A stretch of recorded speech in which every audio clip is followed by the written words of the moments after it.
This podcast is brought to you by North Carolina's electric cooperatives. This is NC Spin, an unrehearsed discussion on issues of interest to North Carolinians. Now, here is your moderator, Tom Campbell. Welcome. You've heard and read the spin the media and the politicians have put on the issues of the day.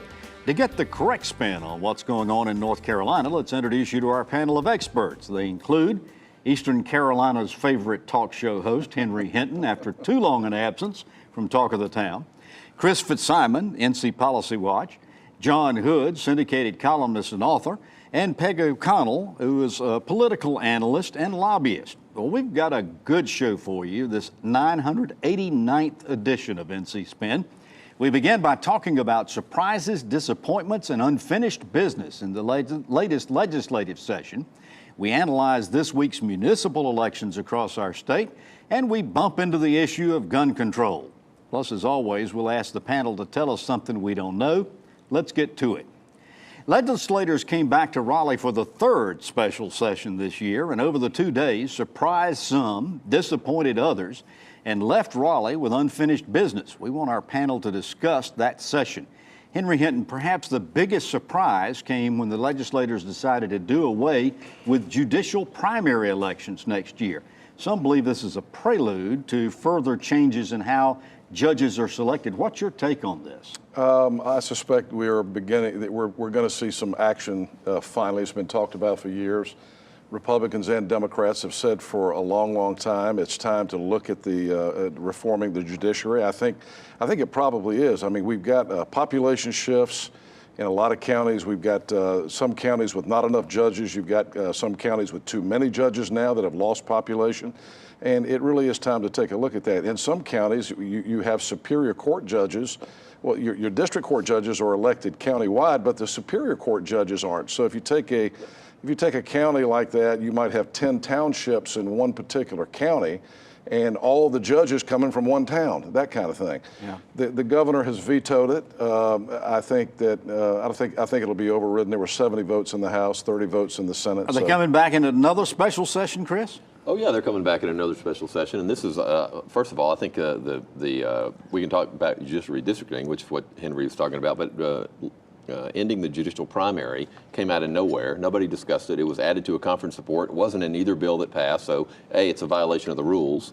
B, it came in a special session that nobody knew was happening. Here we go again. Nobody had any idea. The process here is really outrageous, and I'm surprised that more people aren't upset about the way things are happening, not just what is happening. John, the result of all of this is sort of a prediction that we are going to have on the ballot in 2018, probably in November, a constitutional amendment to move to merit selection versus appointment versus election, particularly at the appellate level. Well, I think actually if that were to happen, it might be in the May primary. Really? To set up the November election or lack thereof. Well, they won't even be back in special session by then. It'll be, if this plan were to come through, it would be fairly quick. And in fact, Governor Cooper didn't cite the reason Chris alludes to for the veto. He actually vetoed the bill in part because he expects this other thing, the getting rid of elections of judges and moving towards a appointive system, which, as Henry says, has been talked about also for decades. That's what he expects. And remember, on this issue, we have a history. Back in the 80s and 90s, Republicans were for an appointive system. Democrats were for election. The people should decide. Of course, Democrats won all the elections. Once Republicans started winning most of the elections for Supreme Court and so forth, suddenly the Democrats thought, we should have an appointive system. The Republicans said, the people should decide. Here we are back again with this issue, and after many years of Republicans dominating judicial elections, the Democrats now have a majority on the Supreme Court. Republicans are thinking, appointive systems are good. Democrats suddenly, in Roy Cooper's case, who used to support appointive judges, now he suddenly decided the vote of the people must be protected. There's a whole lot of hypocrisy. You almost need a scorecard to tell the players John, though, I mean, when the governor in his veto message did say, when you cancel an election, that is troubling. I mean, the last election that was postponed was after 9/11 in New York City. You don't cancel elections. That strikes at the very heart of who we are as Americans and North Carolinians. That, I think, is very distasteful. What they were saying is that if they change, however they change the system, if if they had people file and then they changed the system, they'd have to have them file. But what's Well, absurd about it is we don't know getting rid of we the don't know how, election. nobody's seen the plan. So we're going to cancel I primary agree. election with a system nobody has ever seen. I'm not defending that. I'm just saying they're not getting rid of elections by statute. They can't do that. Henry, no, but there they're are some- canceling this election, and The that's primaries. problematic. The primaries. Yeah. The suggestion is we're getting into judicial gerrymandering. I thought it was interesting. Senate President Pro Tem Phil Berger said last week, we have the strictest anti-gerrymandering standards in the country. PolitiFact said it was untrue. What do you say? I don't know. You can't take the politics out of it, but I don't think there's any question that, there's been no strategic plan with regard to the way we do this, and it needs to be looked at on an ongoing basis. You're not going to take the politics out of it. And Well, the Courts Commission is there for a reason. Yeah. And to make these kinds of recommendations. And they recommended Slowing down. delaying it. All right, I want to change. We've got some other stuff to cover here. The technical corrections bill, usually very uncontroversial, passed at the end of a session, met with some oppositions this year. What the lawmakers did end up doing, Chris, was to make permanent the film incentive money for television and film production and money for a new aquarium. Where did that come from? Well, I think that we can debate whether or not we need to give the film industry money, and the aquarium is a lot less money, but I think it might have been the second most outrageous thing that happened this session. So this is going to be an aquarium, satellite aquarium, built in a private residential development that's under construction in Pender County.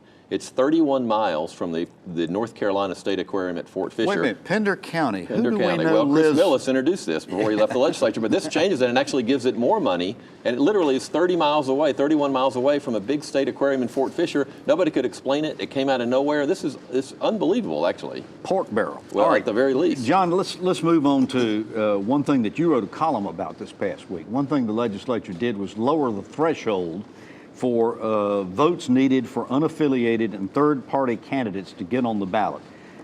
Give us your thoughts on that. It's a good idea. It was in the same bill that the governor vetoed that got rid of the judicial primary elections. So if the legislature overrides that veto, which as Henry says is certainly possible, then not only will those lower thresholds for unaffiliated and third-party candidates get on the ballot, but we will also have a new standard of 30% to win a primary rather than 40%. In other words, it will further reduce runoff primaries, which I think is a great idea. Well, I got to jump in real quick. You know what they did, though? The original bill lowered the threshold for everybody. The bill that they passed in the conference report lowers it for everybody except legislators. The threshold is not lower for people running against legislators, which I think is unbelievable. Well, you certainly wouldn't expect them to do that. But that also was changed. So when they say they want more competition, they don't want more competition. I want to make one point about the film incentives. Now that the film incentives are back, it's interesting. They just wrapped, I can't think of the name of the show that they've been shooting down there, the TV show they've been shooting in Wilmington, but there's nothing else scheduled. And the folks in the film industry down there, and they now have money, incentive money, but no films. Because of the lull, there's nothing on the schedule, and they're having to go out and try to find ways to recruit things. You know, they were turning things away a couple of years ago because they didn't have the incentives, and I don't know what effect that had on it. But Wilmington right now having trouble recruiting people to come do films. Peg, I want to get back to the bill about the lowering threshold on votes, because they also lowered the percentage needed to avoid runoffs from Right. 40% to 30%. Some believe that inhibits voters, particularly minority voters, from being elected. Supporters say that these runoffs are terribly expensive and the turnouts are terrible and justified. Well, I think most times when you have experienced political candidates who get into runoffs, they're happy because they know the courthouse crowd, that's what they used to call it, will turn out for them. So it's the party faithful who will turn out in a runoff election. So if you want to diminish the party faithful's role in these elections, then you lower the threshold. Almost all states with runoff primaries are in the South, and these were instituted to exclude blacks from the general election ballot. That's what they were for. And in North Carolina, fortunately, in the 80s, they actually took the threshold from 50% to 40%. We should take it down further. That's what this bill does. All right, instead of helping school districts cope with mandatory smaller classroom sizes and primary grades, they took a pass on that. Henry, do you think they're going to come back and do anything with it later? I think the pressure to come back and do something that's going to be pretty tremendous. They had 2 or 3 proposals on the table, couldn't get to a yes on any of them, but that's just going to continue to be an ongoing fight. Of course, the final thing Furious. was that you remember they cut Josh Stein, District Attorney, Right. Attorney General Josh Stein's budget by $10 million last spring. They further have passed legislation prohibiting him from being able to delegate cases to the various district attorneys. How's that going to work? Well, it's going to he be doesn't very, have the it's gonna money. be, He gonna can't be very delegate. difficult. This is another outrageous action. I actually think if you look at the Constitution, I think this will end up in court. The district attorneys, there is a section of the Constitution that says part of their duties is what the Attorney General assigns them. This law is going to end up in court. Another court case. Go figure. Well, once again, we want to urge you to attend or contribute to the Super Kids fundraiser Thursday, October 26th at the Farmers Market Restaurant. Fellow panelist Rufus Edmiston started this nonprofit to help needy children get better educations, and your $60 contribution includes a delicious buffet and drinks. And I hope you'll join many of your NC Spin favorites and others for the Super Kids fundraiser Thursday, October 26th, 6 to 9 p.m. For more information, you can call 829-1988 or email rufus@rufusedmiston.com. After these messages, municipal elections. NC Spin will return after these messages. The healthcare landscape is filled with questions and uncertainties of changes that are coming. In these times of change, there's one thing you can trust. You can trust your family physician to work for you, not only in treating sickness and disease, but also your overall health. Regardless of how healthcare might change, the men and women of the North Carolina Academy of Family Physicians pledge to work upholding your trust. Family Physicians, your trusted healthcare advisors.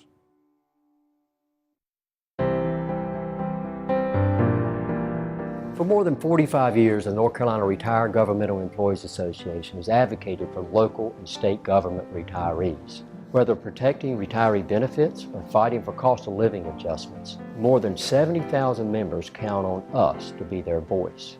Government retirees work for us, and we stand for them. Learn more at ncrgea.com.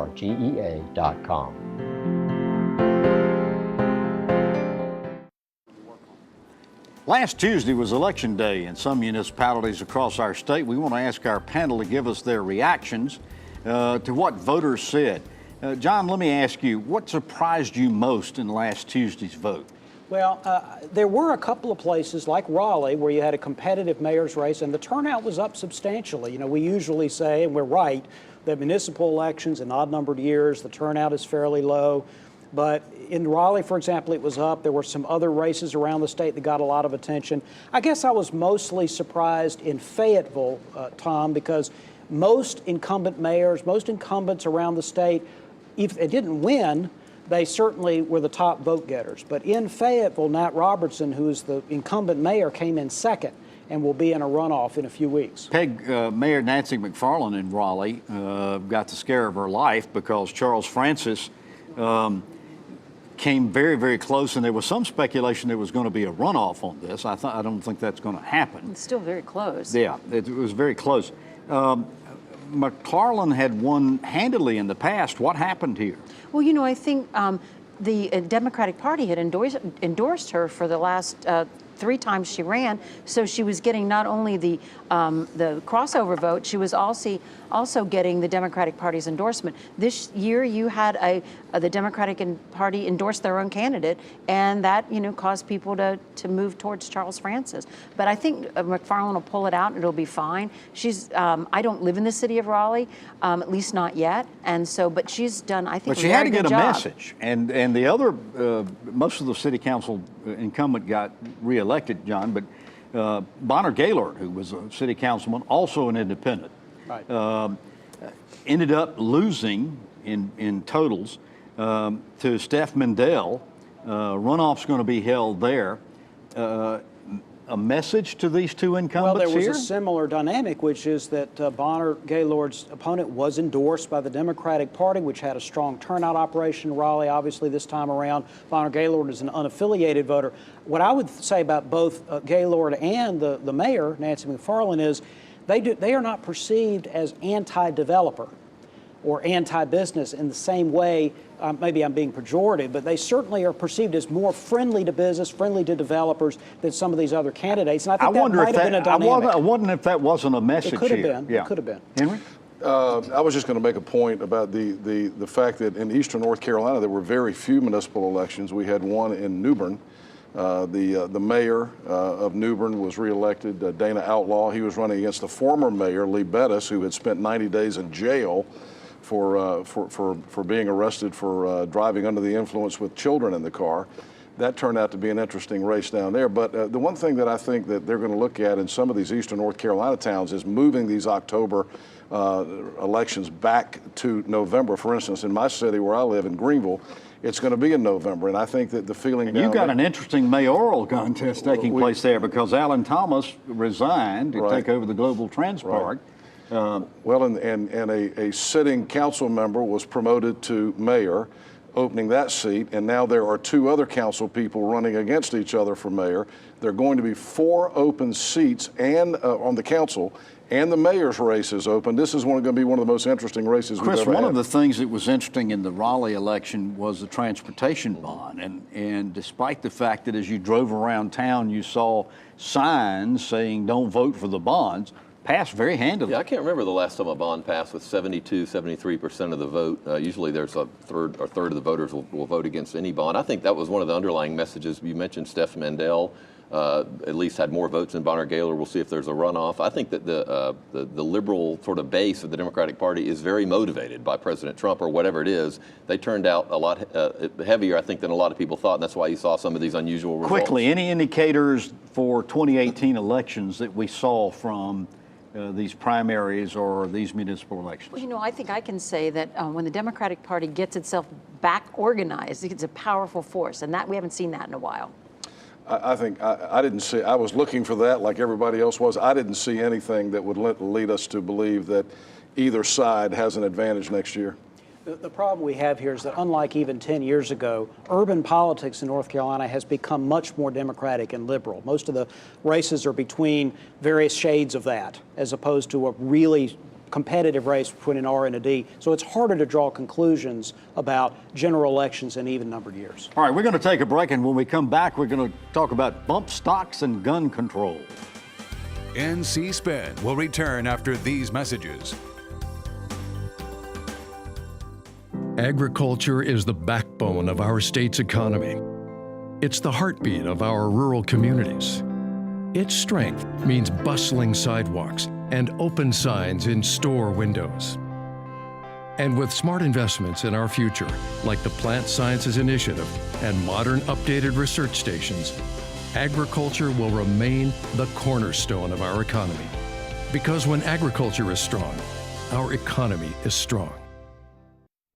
I help educate and inspire visually impaired students to strive for a brighter future. I make sure visitors to the North Carolina Zoo take a walk on the wild side. And I make sure that the fuel you buy is a quality product from pipeline to pump. I support small businesses in North Carolina by matching them with hard-working, well-trained employees. I make sure the roads you drive on are safe. Scenic, the one voice speaking in support of the men and women who are making North Carolina great.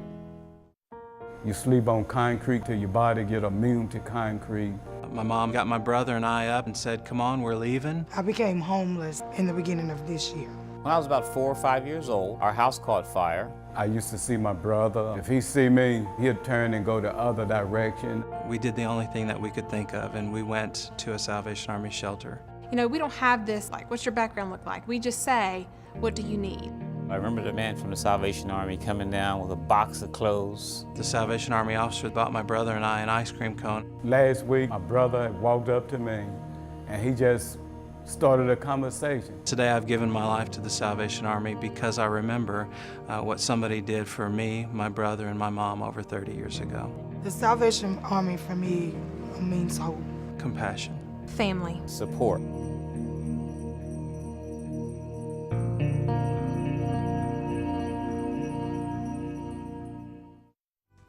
We now return to NC Spin. Following the mass shooting in Las Vegas, there's been a lot of renewed conversation about gun control. In related news, we learned that North Carolina Senators Richard Burr and Tom Tillis are among 2 of the largest recipients of campaign funds from the National Rifle Association. Peg O'Connell, the NRA spent almost $7 million in contributions to Senator Burr, $4.5 million to Senator Tillis. Many are saying one reason we don't have stricter gun laws is because our congressmen are bought and paid for. How accurate is that charge? Well, you know, Tom, I want to thank you first for giving me a question that will make everybody mad. The answer will make everybody mad. That's my job. Yeah, I was. Yeah. But you know, we need to not just look at Senators Tillis and Burr. We also have 2 U.S. House members who are the leading recipients of NRA money, and they're also in North Carolina. And North Carolina gets more NRA money than almost any other state in the union during our elections. So it's not just those 2 people. Now, you know, one of this, I think part of this is like a chicken and an egg. Does the NRA give money, boatloads of money, to people to bind them and make them loyal, or does the NRA give huge amounts of money to people because they are already supportive of the NRA? And what's your answer to that? I can't answer that question, but Senator Tom Tillis wrote in the Washington Times in May of 2015 that he owed his election victory to the NRA. So I'll let you draw your own conclusion. One thing I want to say, though, the same time that story came out, David Brooks wrote an article in the New York Times about how after these mass shootings, our gun control laws actually get more lax. That was shocking and frightening to me. Interesting. Well, in North Carolina, Henry, our legislature in recent years has really loosened the restrictions on gun control. Is there any reason to believe the Los Angeles shooting might reverse that trend? I don't know, but I mean, you know, again, when you talk about the money that's given to politicians, you have to remember that North Carolina, let's say in a senatorial race, that's one issue that can galvanize conservatives and Republicans. And when the NRA comes in and spends that kind of money, you also have to look at the other side. The other side, you take a look at the money that was put in North Carolina to support Kay Hagan, money that was put in North Carolina to support Ross in the last campaign. It's just as much money coming in from the other side.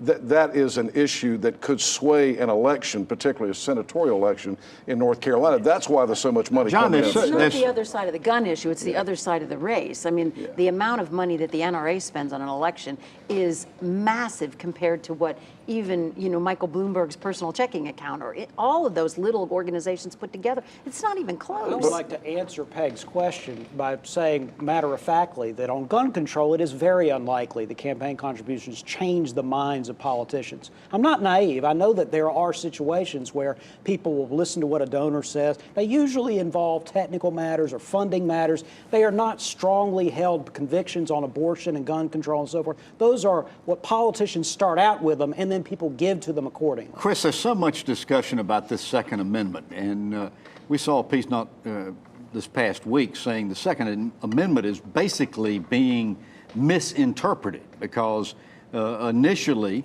what the framers of the Constitution and the Bill of Rights intended was that having been through the sequestering of troops and so forth like that by the British, they wanted to ensure that local militias were going to be able to have arms. Not necessarily that every individual in the world had arms. That's right. Well, I mean, the line says a well-regulated militia is in the Second Amendment. But I think that unfortunately, or fortunately, depending on your perspective, we're sort of past that debate. Now we're talking about, we regulate weapons. The question is how much we regulate them. Do we need to regulate them more to keep people safe? That's really the debate. I do think there's a strong argument for not having bump stocks that convert guns into automatic guns. I've always thought it was odd that you won't be able to shoot 100 times without reloading a gun. There's a lot of things we can do. All right, we're going to take a break. And one thing we're going to do is ask the panel to tell us something we don't know.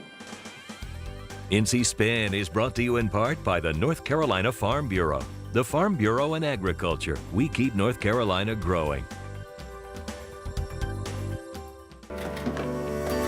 Life's busy, but you are the master at managing it. Thanks to your know-how and some helpful tools. As a member of an electric cooperative, you have access to lots of innovative tools that help you better manage your home energy use and your budget, so you can stay focused on what's most important. Discover how your electric cooperative can help you control your energy use at EmpowerMeNC.com. I help educate and inspire visually impaired students to strive for a brighter future. I make sure visitors to the North Carolina Zoo take a walk on the wild side. And I make sure that the fuel you buy is a quality product from pipeline to pump. I support small businesses in North Carolina by matching them with hard-working, well-trained employees. I make sure the roads you drive on are safe. Scenic, the one voice speaking in support of the men and women who are making North Carolina great. We now return to NC Spin. All right, now we're going to ask the panel to tell us something we don't know. This is always interesting. Peg O'Connell, I'll start with you. Well, we've been talking about guns, Tom, and about 42% of North Carolinians own a gun or have a gun in their house. Of that 42% of people owning guns, about 50% of those people keep their guns unsecured. That means they don't have a gun lock, they're not in a cabinet, they're lying around, or they're in the house someplace where they're not secure. This is the scary part. 62% of the parents who own guns do not keep their guns secured. They don't lock them, they don't put them away, they think they've hidden them from their children and they haven't, and that's kind of frightening. That's where a lot of childhood deaths come Exactly. from. We have a personal experience of that. John Hood, tell us something we don't know. Well, let's stick with the gun issue. When the Second Amendment was written, the militia was a term that described every male citizen. It wasn't a small number, it wasn't an army, it wasn't the National Guard. The militia meant all male citizens between the ages of 16 and 60 or something like that. They were all expected to have guns. And what well-regulated meant was not regulations in our sense, it meant trained. The idea is everybody, because they need to serve in the militia, to be the local police, to defend their own property, to serve in militia service if there's a war, they all have to have guns so they can practice. That is literally what it meant. This is actually an old dispute that has been settled in the law and in history for about 20 years. I heard a constitutional scholar give a different viewpoint He's of that. incorrect. So that's interesting. Chris Fitzsimon, tell us something we don't know. Well, not long after, right before Governor Cooper took office, former DEQ Secretary Donald Vandevart demoted himself into a protected position. So he couldn't be let go, as a lot of cabinet secretaries are. So now, recently, former Secretary Vandevart has written an article in a national environmental journal about a policy directly contradicting the department he works for, he and somebody else. Which I think if that had happened in any other administration, it would be big news. So really, we have a former secretary of DEQ undermining the governor's office, the current Department of DEQ, and I think it's outrageous. Henry Hinton, tell us something we don't know. North Carolina Community College System back in the market to find a president after the exit of Jimmy Williamson, who I think, just from my own observation, was a bad fit from the beginning, coming in from the South Carolina system. I think there's going to be a lot of pressure politically, as it was when Margaret Spellings was hired for the UNC board by the UNC Board of Governors. I think there'll be a lot of political pressure on this hire. But there are a couple of really good internal candidates. Jennifer Haygood has been promoted to the interim president right now. She's the acting president. She was the chief of staff, and I think she's got a shot. And I think there are a couple of other people in the system that are getting a real strong look. Interesting insight. Well, you've heard our spin on the issues of the day. You can hear our panel's after spin comments exclusively on our website, along with more timely information, including my weekly column. Join us next week when we'll have more balanced debate for the Old North State. Until then, stay informed and watch out for the spin. Join us next week and get the spin on issues facing our state.